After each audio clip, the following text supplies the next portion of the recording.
Reservation खत्म कर देना चाहिए? ये सवाल आज बहुत सारे लोग पूछ रहे हैं, लेकिन इस सवाल से पहले एक चीज समझना बहुत जरूरी है कि आखिर रिजर्वेशन होता क्या है। अगर सिंपल वर्ड्स में समझें तो सीट्स, जॉब्स और अपॉर्चुनिटीज में कुछ स्पेसिफिक कम्युनिटीज के लिए रिजर्व्ड शेयर्स।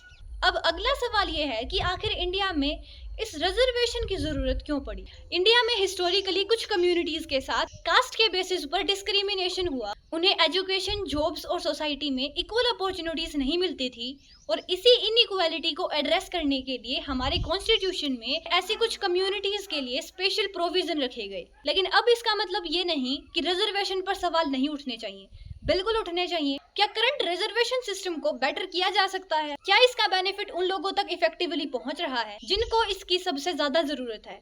क्या सिस्टम में रिफॉर्म्स की नीड है?